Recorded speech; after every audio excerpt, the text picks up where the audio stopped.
ತನ್ನದೇ ಆಲೋಚನೆ ಖಿನ್ನತೆಯಲ್ಲಿ ಕಳೆದು ಹೋಗಿದ್ದವನಿಗೆ ಎದುರಿಗಿನ ದೃಶ್ಯ ಗಾಯದ ಮೇಲೆ ಉಪ್ಪು ಸುರಿದ ಹಾಗಾಗಿತ್ತು. ಮಗಳ ಬಗ್ಗೆ ಆಡಿದ ಮಾತುಗಳು ಅವನನ್ನು ತುಸು ಭಾವುಕನನ್ನಾಗಿಸಿಯೂ ಸಹ ಮಾಡಿದ್ದವು. ಇದೆಲ್ಲದರ ಒತ್ತಡದಲ್ಲಿಯೇ ಅಶ್ವಿನ್ ತುಸು ನರ್ವಸ್ ಆಗಿದ್ದ. ಅದನ್ನು ವಿಶ್ವಾಸ್ ಗುರುತಿಸಿಬಿಟ್ಟಿದ್ದ.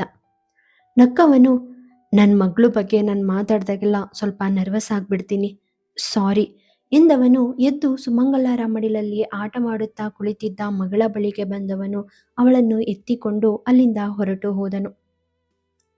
ಎಲ್ಲರೂ ಅವನತ್ತಲೇ ನೋಡುತ್ತಾ ಕುಳಿತಾಗ ನಿಶಾ, ಹೇ ಗಾಯ್ಸ್, ಅವನಿಗೆ ಮಗಳು ಜೊತೆ ಪ್ರೈವೇಸಿ ಬೇಕಾಗಿದೆ, ಈಗ ನೀವೆಲ್ಲರೂ ಏನು ವರಿ ಮಾಡ್ಕೋಬೇಡಿ, ನಾವು ಊಟ ಮುಂದುವರಿಸೋಣ ಎಂದು ಹೇಳಿ ನಗುತ್ತಾ ಅಲ್ಲಿನ ಬಿಗಿ ವಾತಾವರಣವನ್ನು ತುಸು ನಿರಾಳ ಮಾಡಿದಳು. ವಂಶಿ ಕೂಡ ದೊಡ್ಡ ದನಿಯಲ್ಲಿ ನಗುತ್ತಾ ಹೌದೌದು ಎಂದು ಹೇಳಿ ತಮ್ಮ ಸ್ಪೂನ್ ಎತ್ತಿಕೊಂಡರು.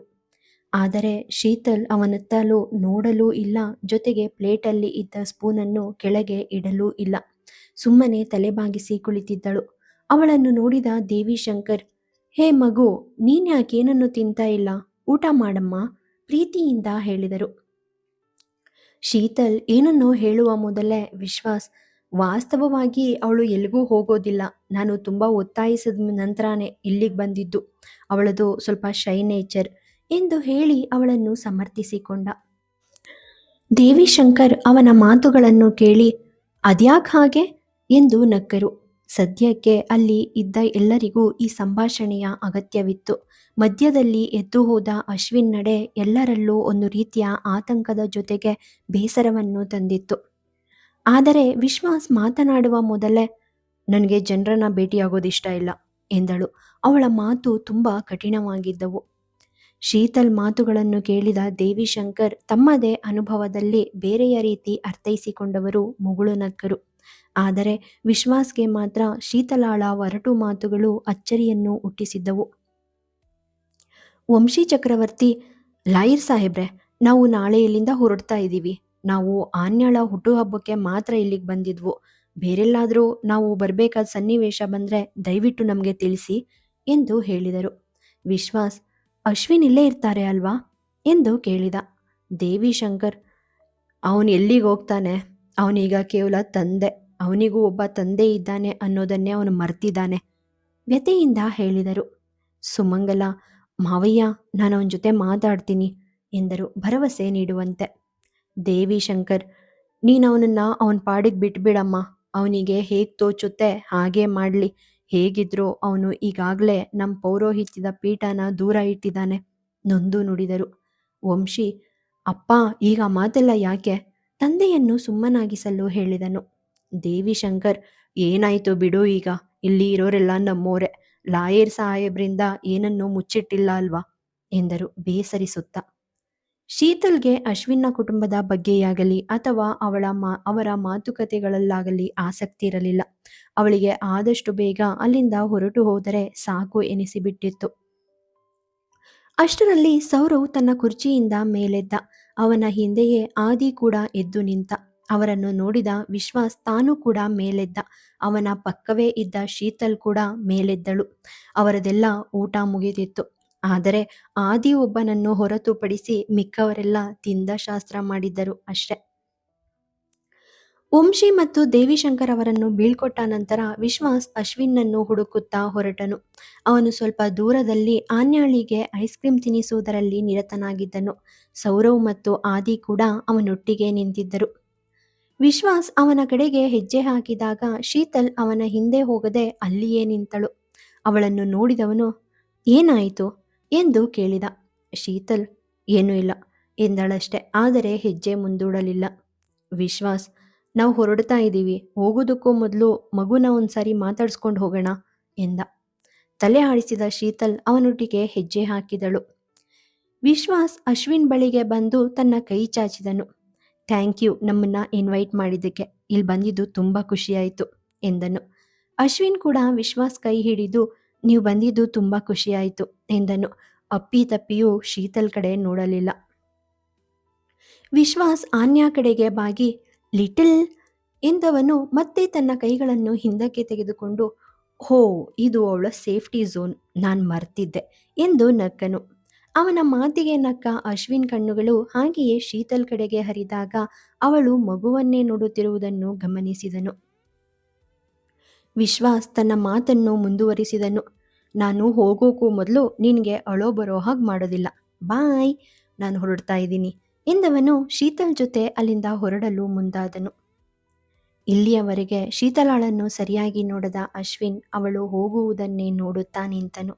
ಅವಳು ಅವನ ದೃಷ್ಟಿಯಿಂದ ಕಣ್ಮರೆಯಾಗುವವರೆಗೂ ಅವನು ನೋಡುತ್ತಲೇ ಇದ್ದನು. ಏನೂ ಬಗೆಹರಿಯಲಿಲ್ಲ. ಆದರೆ ಈ ದಿನ ಯಾವುದನ್ನು ಪರಿಹರಿಸಿಕೊಂಡಿದ್ದು ಮೂವ್ ಆನ್ ಆಗಿದ್ದರೋ ಮತ್ತೆ ಅದಕ್ಕೆ ಸಿಕ್ಕಿ ಹಾಕಿಕೊಂಡಂತೆ ಅನಿಸಿತ್ತು. ಅವನು ಅವಳ ಜೊತೆಯಲ್ಲಿ ಇಲ್ಲದಿದ್ದಾಗ ಶೀತಲ್ಗೆ ಉಸಿರುಗಟ್ಟಿದ ಹಾಗೆ ಆಗುತ್ತಿತ್ತು. ಇಂದು ಅವನು ಮುಂದೆ ಬಂದಾಗಲೂ ಸಹ ಅವಳಿಗೆ ಉಸಿರುಗಟ್ಟಿದಂತಾಗಿತ್ತು. ಅಲ್ಲಿಂದ ಹೊರಬಂದವಳಿಗೆ ಒಂದು ರೀತಿಯ ಸಮಾಧಾನವಾಗಿತ್ತು. ಏಕೆಂದರೆ ಅವಳ ಆ ಎರಡೂ ಉಸಿರುಗಟ್ಟುವಿಕೆಯು ಕೊನೆಯ ಬಾರಿ ಅವನ ಮುಂದೆ ಹೋಗಿ ನಿಂತಾಗ ಆಗಿರಲಿಲ್ಲ. ಶೀತಲ್ ಹೆಜ್ಜೆಗಳು ಅಶ್ವಿನ್ನತ್ತ ಚಲಿಸುತ್ತಿದ್ದಷ್ಟು ವೇಗವಾಗಿ ಅವಳ ಮನಸ್ಸಿನಿಂದ ಅವನು ದೂರವಾಗುತ್ತಾ ಹೋಗುತ್ತಿದ್ದ. ಒಬ್ಬ ವ್ಯಕ್ತಿ ಪ್ರೀತಿಗೆ ಈ ರೀತಿಯೂ ವಂಚಿಸಬಹುದು ಎಂಬ ಸತ್ಯವನ್ನು ಅಶ್ವಿನ್ನಿಂದ ಕಂಡುಕೊಂಡಿದ್ದಳು. ಪ್ರೀತಿಸಿ ಆ ಪ್ರೀತಿಯನ್ನು ಮುರಿದು ಮದುವೆಯಾಗಿ ಒಂದು ಮಗುವಿಗೆ ತಂದೆಯಾಗಲು ಅವನಿಂದ ಸಾಧ್ಯವಾಯಿತು ಎಂದ ಮೇಲೆ ತನ್ನಿಂದ ಯಾಕೆ ಸಾಧ್ಯವಾಗಲಾರದು ಎನ್ನುವ ಪ್ರಶ್ನೆ ಮೂಡಿತ್ತು ಅವಳಲ್ಲಿ. ಅವನ ಮೇಲೆ ತಿರಸ್ಕಾರದ ಭಾವನೆ ಹೋಗಿ ಅಸಹ್ಯ ಪ್ರವೃತ್ತಿ ಹುಟ್ಟಿಕೊಂಡಿತು. ಅವನೊಂದಿಗಿನ ಪ್ರತಿಯೊಂದು ಭಾವನೆಗಳನ್ನು ಇಲ್ಲಿಯವರೆಗೂ ನೀರೆರೆದು ಪೋಷಿಸಿಕೊಂಡು ಬಂದವಳಿಗೆ ಆ ಭಾವನೆಗಳೇ ಇಂದು ತನ್ನ ಮೇಲೆ ಸಾಲು ಸಾಲಾಗಿ ನಿಂತು ಯುದ್ಧ ಸಾರುತ್ತಿರುವಂತೆ ಭಾಸವಾಗುತ್ತಿತ್ತು ಅವಳಿಗೆ. ಅಶ್ವಿನ್ ಹೆಸರೇ ಅವಳ ಮನದಲ್ಲಿ ಅಸಹ್ಯದ ಜ್ವಾಲೆಯನ್ನು ಕಾರುತ್ತಿತ್ತು.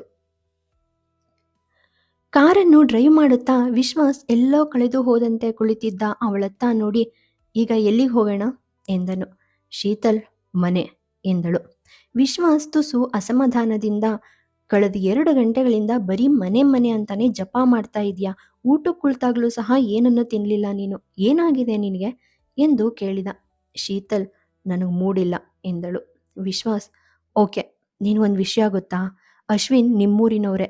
ಅಂದಹಾಗೆ ದೇವಿಶಂಕರ್ ಇದ್ದಾರಲ್ವಾ, ಅವರಜ್ಜ, ಅವರು ತುಂಬ ಪ್ರಸಿದ್ಧ ವಿದ್ವಾಂಸರು. ಬಹುಶಃ ನೀನು ಅವ್ರ ಬಗ್ಗೆ ಕೇಳಿರಬಹುದು ಎಂದ. ಶೀತಲ್, ಇದನ್ನೆಲ್ಲ ನನಗೆ ಯಾಕೆ ಹೇಳ್ತಾ ಇದೆಯಾ ಸಿಡುಕಿದಳು. ವಿಶ್ವಾಸ್, ನನ್ನ ಮಾತುಗಳನ್ನ ಒಂದ್ಸರಿ ಎಚ್ಚರಿಕೆಯಿಂದ ಕೇಳು ಎಂದ. ಶೀತಲ್ ಅವನ ಮಾತಿನಂತ ಗಮನ ಕೊಡದೆ ಕೈಕಟ್ಟಿ ಮುಂದೆ ನೋಡುತ್ತಾ ಕುಳಿತಳು. ವಿಶ್ವಾಸ್, ಅಶ್ವಿನ್ ಅವ್ರ ವೈಫು ಸೂಸೈಡ್ ಮಾಡ್ಕೊಂಡಿದ್ದಾರೆ ಎಂದ. ಶೀತಲ್ ಅವನ ಮಾತು ಕೇಳಿ ಆಘಾತವಾದಂತಾಯಿತು. ಹೇಗೆ? ತುಸು ಗಾಬರಿಯಲ್ಲಿ ಕೇಳಿದಳು. ಇರುತ್ತಲ್ಲ, ಮನೆಯ ಕಲಹದಿಂದಾಗಿ. ಅದರಿಂದಾಗಿ ಅಶ್ವಿನ್ ಮತ್ತೆ ಅವ್ರ ಕುಟುಂಬದ ವಿರುದ್ಧ ಆರೋಪಗಳು ಕೇಳಿ ಬಂದಿವೆ. ಪ್ರಕರಣವನ್ನ ಕೆಳ ನ್ಯಾಯಾಲಯದಲ್ಲಿ ವಿಚಾರಣೆ ನಡೆಸಲಾಯಿತು. ಆದ್ರಿಂದ ವಿಷಯ ಹೈಕೋರ್ಟ್ ತಲುಪಿದೆ. ವಾಸ್ತವವಾಗಿ ಹುಡುಗಿ ಆಕೆ ಹೆಸರು ಭಾವನಾ. ಆಕೆ ತಾಯಿ ಆನ್ಯಾಳನ್ನ ತಮ್ಮ ಕಸ್ಟಡಿಗೆ ಕೊಡೋಕೆ ಕೇಳ್ಕೊಂಡಿದ್ದಾರೆ. ಆದರೆ ಅಶ್ವಿನ್ಗೆ ಮಗುವನ್ನ ಅವರಿಗೆ ಕೊಡೋಕೆ ಇಷ್ಟ ಇಲ್ಲ. ಅವನು ಕೆಲವು ವಿಷಯಗಳ ಬಗ್ಗೆ ತುಂಬ ಕೋಪಗೊಂಡಿದ್ದಾನೆ. ಯಾವ ಸಮಯದಲ್ಲಿ ಯಾರಿಗೆ ಏನು ಮಾಡ್ತಾನೋ ಹೇಳೋದಕ್ಕಾಗೋದಿಲ್ಲ ಎಂದ. ಶೀತಲ್ಗೆ ಸಂಪೂರ್ಣವಾಗಿ ಅರ್ಥವಾಗಲಿಲ್ಲ. ನೀನೇನು ಹೇಳ್ತಾ ಇದೀಯಾ ಎಂದು ಕೇಳಿದಳು. ಅವಳ ಗೊಂದಲವನ್ನು ನೋಡಿದ ವಿಶ್ವಾಸ್, ಅವನು ಕೋರ್ಟ್ ಹಾಲಿಂದ ಹೊರಗೆ ತನ್ನ ರಿಲೇಟಿವ್ ಒಬ್ರಿಗೆ ಕಪಾಳಕ್ಕೆ ಬಾರಿಸಿದ್ದ. ಹೀಗೆ ಒಂದು ಸನ್ನಿವೇಶದಲ್ಲಿ ತನ್ನ ಸಂಬಂಧಿಕರ ಮುಂದೆನೆ ಹೆಂಡತಿ ಮೇಲೂ ಕೈ ಮಾಡಿದ್ನಂತೆ. ಇವುಗಳನ್ನೇ ಸಾಕ್ಷಿಯಾಗಿ ಇಟ್ಕೊಂಡು ಅವನ ಮೇಲೆ ಕೆಲವು ಆರೋಪಗಳನ್ನ ಹೊರಿಸಲಾಗಿದೆ. ಇದರಿಂದಾಗಿ ಅವನು 2 ರಾತ್ರಿಗಳನ್ನ ಜೈಲಲ್ಲಿ ಕಳಿಬೇಕಾಯಿತು. ಆ ಸಮಯದಲ್ಲಿ ಅವನ ಕೋಪ ಪೀಕಲ್ಲಿತ್ತು. ಯಾಕಂದ್ರೆ ಅವನು ಮಗಳನ್ನ ಕಳ್ಕೊಳ್ಳೋಕೆ ತಯಾರಿರಲಿಲ್ಲ. ಶೀತಲ್, ಹಾಗಿದ್ರೆ ಇದೆಲ್ಲದ್ರ ಬಗ್ಗೆ ತಿಳ್ಕೊಂಡು ನಾನೇನು ಮಾಡಬೇಕು ಅವನತ್ತ ನೋಡಿ ಕೇಳಿದಳು. ವಿಶ್ವಾಸ್, ನೀನು ಇದನ್ನ ಗಮನಿಸಿರಬಹುದು. ಅಶ್ವಿನ್ಗಿಂತ ಜಾಸ್ತಿ ಆನ್ಯಾಳನ್ನ ಯಾರೂ ಪ್ರೀತಿಸೋಕೆ ಸಾಧ್ಯ ಇಲ್ಲ. ಅವಳಿಲ್ದೆ ಅಶ್ವಿನ್ ಬದುಕೋದಿಲ್ಲ ಅನ್ನೋದು ಎಲ್ರಿಗೂ ತಿಳಿದಿದೆ ಎಂದು ಹೇಳಿ ಮೌನವಾದ. ಶೀತಲ್ ಏನನ್ನೋ ಹೇಳುವ ಮೊದಲೇ ವಿಶ್ವಾಸ್ ಕಾರನ್ನು ನಿಧಾನಗೊಳಿಸಿ ಕಣ್ಣುಗಳಿಂದ ಬಂದ ಹನಿಯನ್ನು ಒರೆಸಿಕೊಂಡ. ನಂತರ, ನನಗೆ ಆನ್ಯಾ ಮತ್ತು ಅಶ್ವಿನ್ ಇಬ್ರದ್ದು ಮೆಂಟಲ್ ಹೆಲ್ತ್ ಸರ್ಟಿಫಿಕೇಟ್ ಬೇಕು. ಅದರಲ್ಲಿ ಅವರಿಬ್ರು ಮೆಂಟಲ್ಲಿ ಫಿಟ್ ಆಗಿದ್ದಾರೆ ಅಂತ ಘೋಷಿಸಬೇಕು.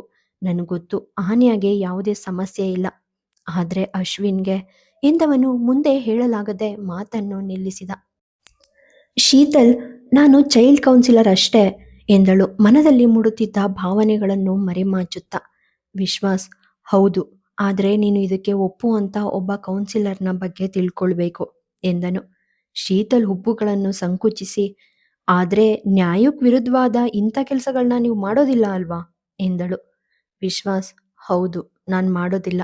ಆದ್ರೆ ಸರಿಯಾದದ್ದನ್ನ ಉಳಿಸ್ಕೋಬೇಕು ಅಂದ್ರೆ ಒಬ್ಬ ಮನುಷ್ಯ ಇಷ್ಟು ತಪ್ಪನ್ನ ಮಾಡಬಹುದು ಎಂದ ದೃಢವಾಗಿ.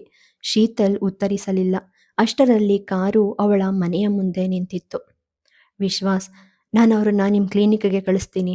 ಹಾ, ಅಂದ್ಹಾಗೆ ಏನಾದರೂ ತಿಂದು ಮಲಗು. ನೈಟ್ ಟೈಮು ಖಾಲಿ ಹೊಟ್ಟೆಲಿ ಮಲಗಬಾರ್ದು ಎಂದ. ಶೀತಲ್ ಮೌನವಾಗಿ ತನ್ನ ಸೀಟ್ ಬೆಲ್ಟ್ ಬಿಚ್ಚಿ ಹೊರಬಂದಳು. ಕಾರು ಮುಂದಕ್ಕೆ ಚಲಿಸಿತ್ತು. ಆ ಕ್ಷಣದಲ್ಲಿ ಶೀತಲ್ಗೆ ಅಲ್ಲಿ ಬೀಳುವಂತಾಯಿತು. ಇಷ್ಟೊತ್ತು ಆಧಾರವಾಗಿ ಇದ್ದ ಕಾರಿನಿಂದ ಹೊರಗೆ ಇಳಿದಿದ್ದಳು ಅವಳು. ಈಗ ಸ್ವಶಕ್ತಿಯಿಂದ ನಿಲ್ಲಬೇಕಾಗಿತ್ತು. ಆದರೆ ಎಲ್ಲಿಂದ ಬರಬೇಕು ಶಕ್ತಿ? ಅಶ್ವಿನ್ ಬಗೆಗಿನ ಎಲ್ಲ ಮಾತುಗಳು ತಲೆಯ ತುಂಬ ಗಿರಿಕಿ ಹೊಡೆಯುತ್ತಾ ಅವಳ ಮೈಯಲ್ಲಿದ್ದ ಕಸುವನ್ನೆಲ್ಲ ಹೀರಿಕೊಂಡು ಬಿಟ್ಟ ಹಾಗಾಯಿತು. ಹೇಗೋ ತಡವರಿಸುತ್ತಾ ಗೇಟ್ ತೆರೆದು ಒಳಗೆ ಬಂದವಳು ಅಲ್ಲೇ ಕುಸಿದು ಕುಳಿತಳು. ಆದರೆ ಈ ಬಾರಿ ಅಳಲಿಲ್ಲ. ಇದ್ದಕ್ಕಿದ್ದ ಹಾಗೆ ಅವಳು ಈ 3 ವರ್ಷಗಳನ್ನು ಹೇಗೆ ಕಳೆದಳು ಎಂದು ಆಶ್ಚರ್ಯಪಡಲು ಶುರು ಮಾಡಿದಳು. ಆದರೆ ವಿಶ್ವಾಸ್ ಮಾತು ಕೇಳಿದಾಗ ಶೀತಲ್ ತಾನು ಇನ್ನೂ ಮೊದಲಿನ ಸ್ಥಿತಿಯಲ್ಲಿಯೇ ಇದ್ದೇನೆ ಎನ್ನುವುದು ಅರಿವಾಗಿತ್ತು. ಅಶ್ವಿನ್ ಬಗ್ಗೆ ಅವನಾಡುತ್ತಿದ್ದ ಪ್ರತಿ ಮಾತುಗಳು ಅವಳ ಎದೆಯಲ್ಲಿ ನುಚ್ಚು ಕುಟ್ಟಿದ ಅನುಭವವನ್ನು ಕೊಡುತ್ತಿದ್ದವು. ನನ್ನ ಅಶ್ವಿನ್ ಯಾಕೆ ಹೀಗಾದ ಎಂಬ ಭಾವವೊಂದು ಅವಳ ಮನದಲ್ಲಿ ಮೂಡಿ ಅವಳ ಹೃದಯ ಮೌನವಾಗಿ ರೋಧಿಸಲು ಶುರು ಮಾಡಿತ್ತು. ಅವನ ರೂಮಿನ ಬಾಲ್ಕನಿಯಲ್ಲಿ ಅಶ್ವಿನ್ ಇನ್ನೂ ಪಾರ್ಟಿ ಬಟ್ಟೆಗಳಲ್ಲಿಯೇ ನಿಂತಿದ್ದನು. ಅವನು ಫೋನ್ನಲ್ಲಿ ಮಾತನಾಡುತ್ತಿದ್ದನು. ಲೈನಲ್ಲಿ ನಿತಾರಾ ಇದ್ದಳು. ಹೌದು, ನಾನು ಚೆನ್ನಾಗಿದ್ದೀನಿ. ಹಾಂ, ಆನ್ಯ ಮಲಗಿದ್ದಾಳೆ. ಇಲ್ಲ, ಅವಳೇನು ಕೋಪ ಮಾಡ್ಕೊಂಡಿಲ್ಲ. ಹೌದು. ನಾನು ನಾಳೆ ನಿನಗೆ ಕಾಲ್ ಮಾಡ್ತೀನಿ. ಓಕೆ ಎಂದು ಹೇಳಿ ಆಮೇಲೆ ಕಾಲ್ ಕಟ್ ಮಾಡಿದನು. ನಂತರ ಮುಂದಿನ ಕ್ಷಣದಲ್ಲಿ ಅವನು ಕೋಪದಿಂದ ಫೋನನ್ನು ನೆಲಕ್ಕೆ ಅಪ್ಪಳಿಸಿದ್ದನು. ಅದೆಷ್ಟು ಶಾಂತವಾಗಿದ್ದನೋ ಈಗ ಅಷ್ಟೇ ವ್ಯಾಘ್ರನಾಗಿದ್ದನು ಅವನು. ಫೋನ್ ಹೊಡೆದ ಶಬ್ದಕ್ಕೆ ಆನ್ಯ ನಿದ್ರೆಯಿಂದ ಎಚ್ಚರವಾದಂತೆ ತುಸು ಅಲುಗಾಡಿದಳು. ಅಶ್ವಿನ್ ತಕ್ಷಣ ಅವಳ ಬಳಿಗೆ ಹೋಗಿ ಅವಳನ್ನು ತಟ್ಟಲು ಶುರು ಮಾಡಿದ. ಹಾಗೆಯೇ ಅವಳ ಪಕ್ಕ ಮಲಗಿದ. ಆನ್ಯ ನಿದ್ರಿಸುತ್ತಿದ್ದಾಳೆ ಎಂದು ಅವನಿಗೆ ಅನಿಸಿದಾಗ ಅವನು ನೇರವಾಗಿ ಅಂಗಾತ ಮಲಗಿದ. ತನ್ನ 2 ಕೈಗಳನ್ನು ತಲೆಯ ಕೆಳಗೆ ಇಟ್ಟು ಸೀಲಿಂಗ್ ನೋಡಲು ಶುರು ಮಾಡಿದ.